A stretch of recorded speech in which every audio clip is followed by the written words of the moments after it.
Why are city games on Roblox so bad? Okay, well, maybe not all of them are bad, but a lot of them don't take advantage of all the underrated features that could be added to the games. And one of those underrated features is trains. Trains are not used in nearly enough city games, and all the city games they're used in aren't very popular. So with a comment with 400 likes and a lot more comments asking for trains, I think it's already obvious what I'm going to add in this video.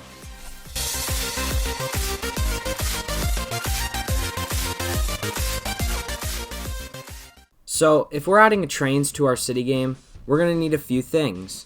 We're going to need the main train engine, which is at the front of the train, the middle cars, and the back engine. Then, we're going to need two other things, a train crossing and a train station. So I started with the front car, taking reference from this image. I started slowly modeling the front of the car, adding details like metal on the sides, a ladder to get up on the car, and even this little cover for the front of the train that kind of looks like a bulldozer. Anyways, after that, I also added some branding to the train, which I decided to call PNX Railways to fit with the theme of PNX Autos, PNX Transit, PNX Job. So now with the front car done, all that was really left to do was add some wheels to it so that it could actually move on the track, which basically consisted of adding more wheels and a new base. Now it was time to make the train tracks. But first, I decided to melt the snow, because it's already April, and you've probably gone this whole year without subscribing, so you should, because I'm trying to get to 20k. But now, it was time to make the trains really move. So, I started by making train tracks, which I did by building the track shape based on the train wheel. Then I curved out the track, but the turns seemed to be a little too sharp for the trains, so I decided to make the turn less sharp. And before I tested it, I decided to add some more cars to the train to make sure it worked just right. What I added onto these cars though is what's really important, and there was only two main options, adding a passenger car or adding a piece of cargo on top. And after a lot of deciding and thinking, I picked adding cargo on top. Mainly because it was easier, and all you have to do is add a box and stick it on top of the car. And for the name of the cargo, I decided to look at my comments section. Since I got a lot more comments in my public transport video than my other videos, I had to filter out based on one word. Trains. After I got the top 4 commenters, I made a small cargo model, put it on the train, and put all the names on each of the cargos. Now that I've done that, here's the list of all the names I used. BMW Man Cargo for BMW Man 1, Orange Orca Warehouse for Orange Tangy Orca, P4EO Storage for P4EEOO, and Castro Warehouse for Winnie Castro 2. Make sure to comment an idea so you can get in the next video. Alright, so now with the front car and the cargo cars of the train finished, I tested the tracks again with my less sharp turns, and it worked.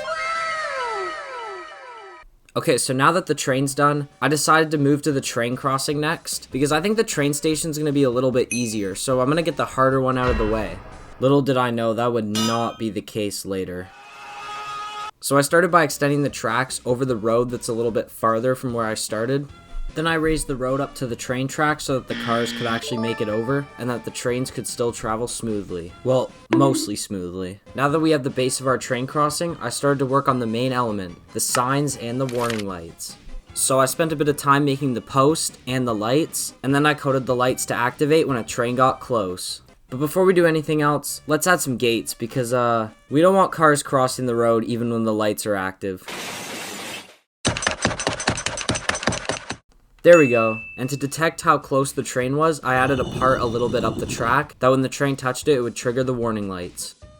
Okay, so now we have the front car, the cargo cars, the train tracks, and the train crossing. So now what else do we need? Well, I think now's the time to make the other type of car, which is the passenger car. Since people actually have to be able to ride the train, or else it's pretty much useless. As I made the passenger car, I started to realize that it's actually not much harder than the cargo car, since all I had to do was put a new model on the base of the train and add some doors for the train stations. Speaking of train stations, it looks like it's the only thing left to complete our train system. But now, I'm gonna get to why it was a lot harder than the train crossing. First, I made the model, which was the easiest part. Then, I had to make the train slow down and then stop, which came with its own problems.